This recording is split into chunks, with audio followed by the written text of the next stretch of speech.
જો કિસ્મત સાક્ષી પાણી લઈને આવી ગઈ, કિસ્મત ગોરી ખાઈ લે.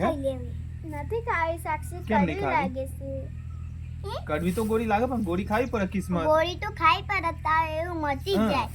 અને જો કિસ્મત ખાઈ પર ગોળી બતા એવું મચી શરદી જાય, મટી જાય. શરદી ઉધમ મટી જાય. હા. હા. અને કેમ છો મિત્રો, મજા ને? અને તો ફાઇનલી મિત્રો હું છું સાક્ષી, મારા વિડીયો તમારું સ્વાગત છે. અને આજે માં કિસ્મત બીમાર થઈ ગયો, જો અત્યારે માં કિસ્મત શું ગયા. અને હા મિત્રો, આજે અમારા સાક્ષીનો મોટી બેન એટલે કિસ્મત બીમાર થઈ ગયો, તાવ આવી ગયો, દવા કરાવી ફાઇનલી. દવા. તો અત્યારે મેં દવા ગોળી આપવા બે, પણ કિસ્મત એમ કે કડવી ગોળી લાગે છે કડવી પપ્પા, ગોળી મારી લાગે. ગોળી ખાવી નહીં. તો અમે કિસ્મતને સમજાવીએ તો ગોળી ખાઈએ તો એને તને શરદી માથું દુખતું આરામ થઈ જાય, થઈ એટલે જાય. કિસ્મત ગોળી ખાવી પડે. ગોળી અને હા, ખાઈ મને પર. શરદી એવું થઈ ગયું છે. આજે નિશાની હા. જવાનું, પહેલા જમી લેવાનું, પછી ગોળી આજે ખાવાની. રજા રાખો, પણ હા. ગોળી ખાવી પડે. ગોળી તો ખાઈ પર.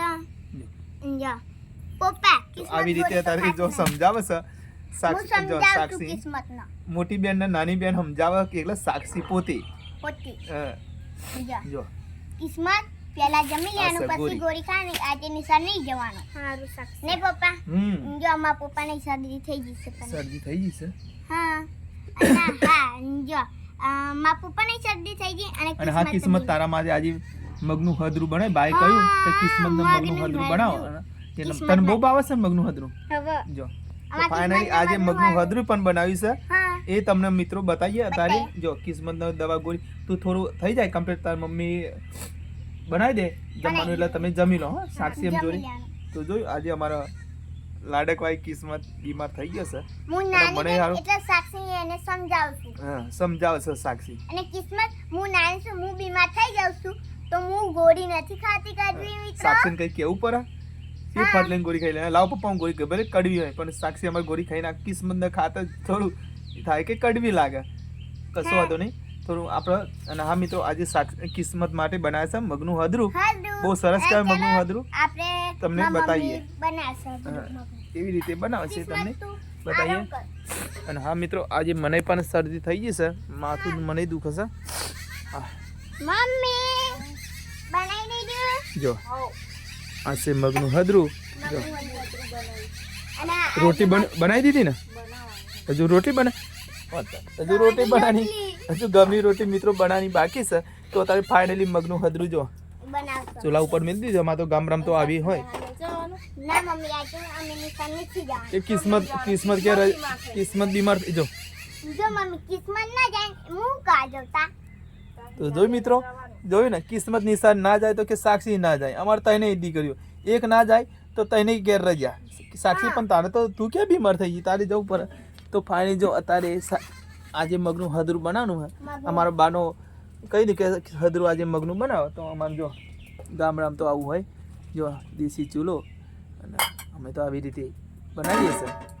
જો ગરમ લાગ્યું ને? જો જોઈને એવું લાગે ઓનસી નહીં.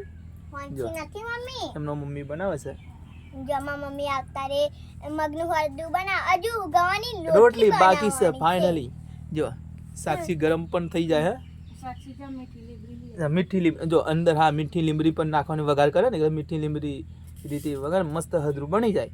હવે હે? મીઠી લીમડી આવી. હા, અને જો આવી રીતે. આવી રીતે મારી મમ્મી બનાવશે. હા, જો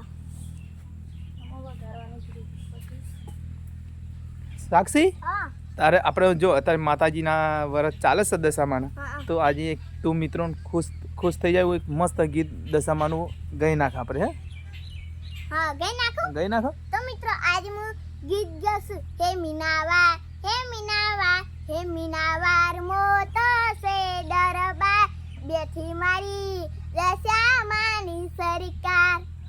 વાહ, હા વાહ, જો બહુ સરસ સાક્ષી. બીજું કઈ ગાવું છે હજુ? કેવું ગો હવે પપ્પા પેલું ગા. ગઈ નાખ. હે ગોરા ગાડી રીક્ષા બેઠી આયો મે. ઓરે મારો દશામાં તમે દર્શન ક્યારે આલે છો. ગોરા ગાડી રીક્ષા બેઠી આયો મે. ઓરે મારો દશામાં તમે દર્શન ક્યારે આલશો. અને તો મિત્રો જો મેં ગીત ગઈ. દશામાનું ગીત ગયા સાક્ષી? તો મિત્રો કોમેન્ટમાં લખજો તમારું ગીત કેવું સાક્ષીનું દશામાનું અને હા, ગમ્યું હોય તો કોમેન્ટમાં લખજો. લખજો. અને હા, આટલે જ અમારો વિડીયો પૂરો કરીએ સર. હા અને હા, શેર કરજો, કોમેન્ટ કરજો અને સબસ્ક્રાઇબ કરજો. ભૂલતા તો નહીં, કોમેન્ટમાં તો જરૂર લખજો. ચલો જય માતાજી. જય માતા.